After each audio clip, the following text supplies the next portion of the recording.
স্বাগত ডিবিসি সংবাদে আপনাদের সাথে আছি অর্ঘমিত্রা তরফদার। প্রধান উপদেষ্টার চীন সফরে বাংলাদেশকে সব রকম সহযোগিতার আশ্বাস দিয়েছেন প্রেসিডেন্ট শি জিনপিং। অর্থনীতিবিদ এবং আন্তর্জাতিক সম্পর্ক বিশ্লেষকরা বলছেন, এখন বিনিয়োগ কতটা আসে এবং ভূ রাজনীতিতে কী প্রভাব পড়ে এই সফরের তা দেখতে হবে। কয়েকটি সমঝোতা স্মারক, অর্থনৈতিক সহযোগিতার আশ্বাস, তিস্তা প্রকল্প নিয়ে আলোচনা, চীনের জন্য বাংলাদেশে বিশেষ অর্থনৈতিক অঞ্চল গঠন এবং দ্বিপক্ষীয় সম্পর্ক জোরদার করার বিষয়ে আলোচনা দিয়ে শেষ হয়েছে প্রধান উপদেষ্টার চীন সফর।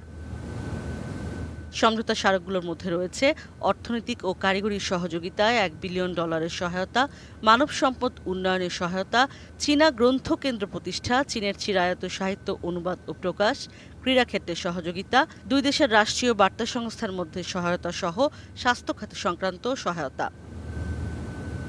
এছাড়াও বেইজিংয়ে বিনিয়োগ সংলাপে বাংলাদেশে বিনিয়োগ করার আহ্বান জানান প্রধান উপদেষ্টা। প্রেসিডেন্ট শি জিনপিংও বাংলাদেশে বিনিয়োগ বৃদ্ধির আশ্বাস দেন। এই সফর থেকে বাংলাদেশের প্রধান লাভ কি? অর্থনীতিবিদরা বলছেন, সুদের হার কমানো এবং কার্যকরী প্রকল্পের বিষয়ে আলোচনা জরুরি।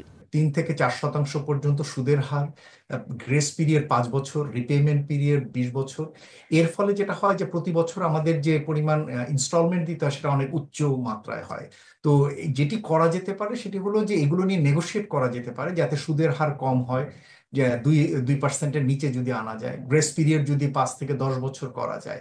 আন্তর্জাতিক সম্পর্ক বিশ্লেষকরা বলছেন, বড় কোনো চুক্তি না হলেও এই সফর গুরুত্বপূর্ণ ভূ রাজনৈতিকভাবে। অর্থনৈতিক যে কাঠামো, সেই কাঠামো কিন্তু মনে রাখতে হবে আমাদের সব দেশকেই প্রয়োজন। অন্য দেশের সাথে তার কি ঝগড়া হচ্ছে না হচ্ছে সেটা দেখে বিবেচনা করে আমাদের সম্পর্ক করাটা ঠিক না এবং চিন্তাটাও করা ঠিক না। পশ্চিমা বিশ্বে বা মার্কিন যুক্তরাষ্ট্রতে এই ডক্টর ইউনূসের ভিজিটটা নিয়ে খুব বেশি যে সমালোচনার সুযোগ আছে সেটা আমি দেখছি না। অন্ততপক্ষে এই দেশগুলিও জানে যে বাংলাদেশের অর্থনীতিতে চীনের ভূমিকা। রোহিঙ্গা সংকট কাটাতে প্রধান উপদেষ্টার আহ্বানে চীন সাড়া দেবে এমন আশাও বিশ্লেষকদের। ইশরাত জাহান উর্মি, ডিবিসি নিউজ, ঢাকা।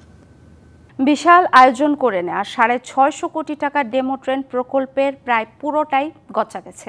বিকল এসব ট্রেন এখন প্রায় পরিত্যক্ত পড়ে আছে জঙ্গলে। অনিয়ম দুর্নীতি করে নিম্নমানের 20টি ডেমো ট্রেন চায়না থেকে আমদানির কয়েক বছরের মধ্যেই বিকল হয়ে গেছে সবকটি। বিকল ট্রেনগুলো মডিফাই করে চালুর পরিকল্পনা চলছে। আদৌ কি সেই ট্রেনগুলো আর চালু সম্ভব? রেল খাত নিয়ে শাহ ইমনের বিশেষ প্রতিবেদনের আজ দেখুন তৃতীয় পর্ব।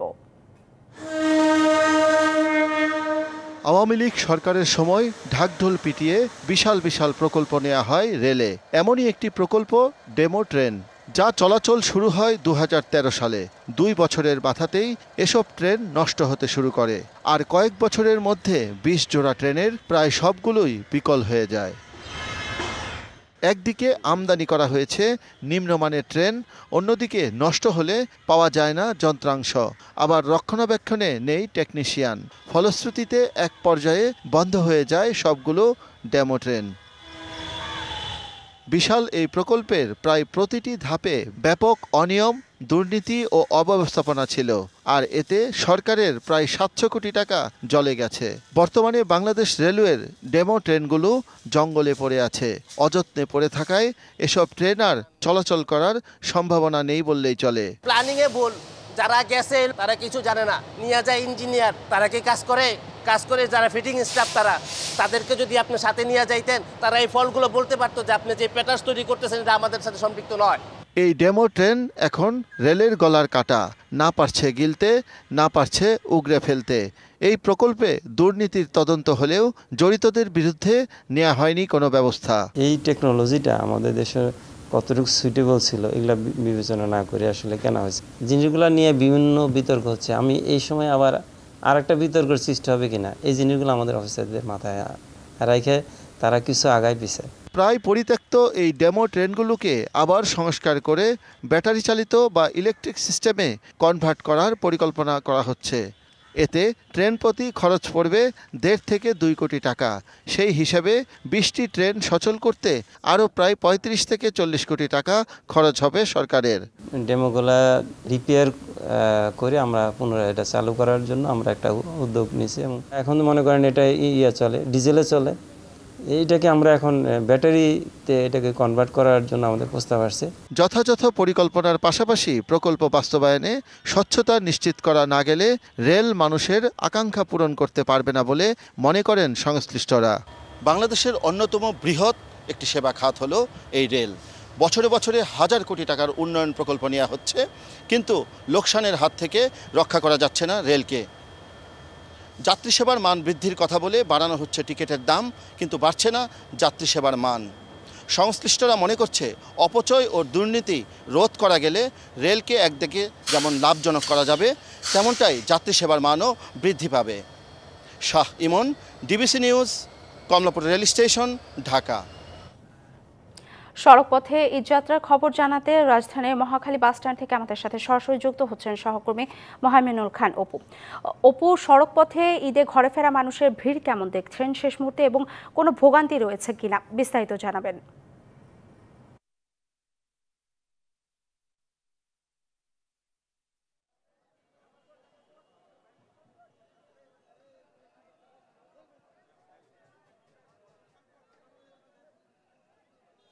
আমি রয়েছে মহাখালী যে বাস টার্মিনাল রয়েছে, এখানে সকাল থেকে ঘরমুখো যেসব যাত্রীরা রয়েছেন তারা কিন্তু সকাল থেকে এসে টিকিটের জন্য তারা এখানে লাইনে দাঁড়িয়েছেন। অনেকেই টিকিট পেয়েছেন, এখন পর্যন্ত অনেকেই টিকিট পান নাই, তারা কিন্তু সেই অভিযোগটি করছেন।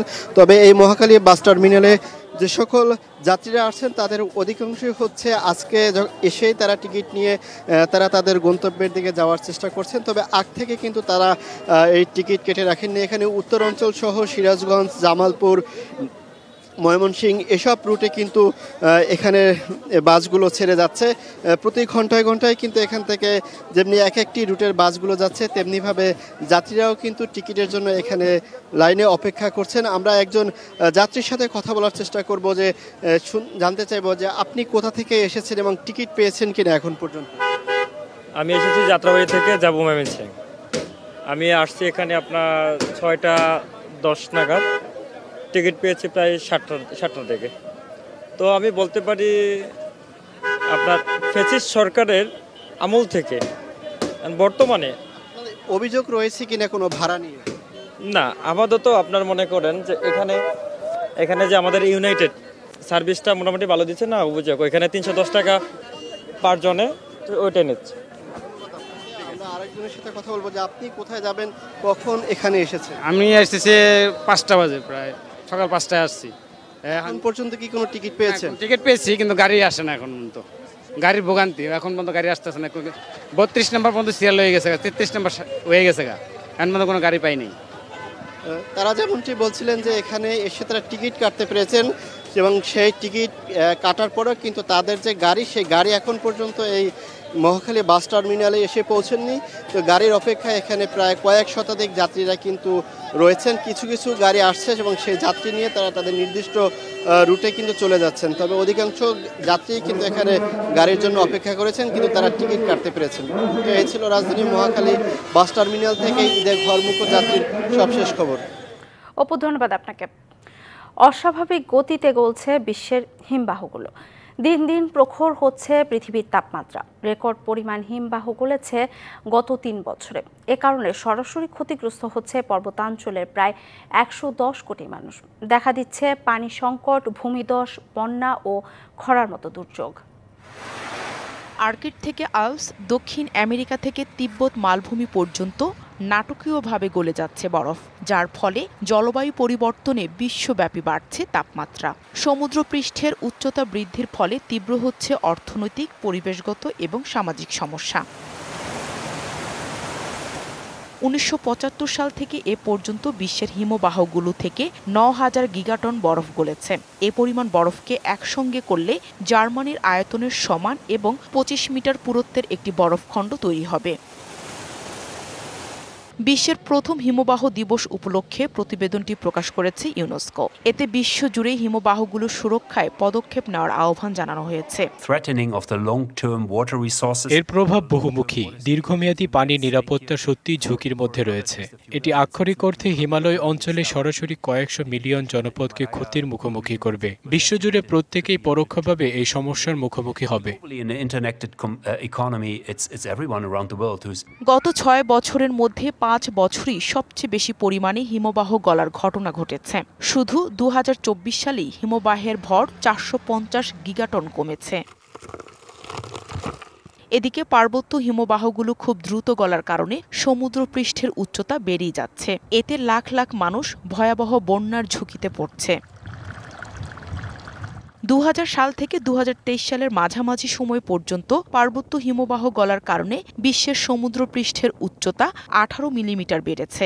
উচ্চতা 1 মিটার বাড়লে বার্ষিক বন্যার ঝুঁকিতে পড়ে 3 লাখ মানুষ। Nahida Rinthi, DBC news desk. DBC সংবাদে এই ছিল এখনকার মতো। ডিবিসি নিউজের সঙ্গেই থাকুন।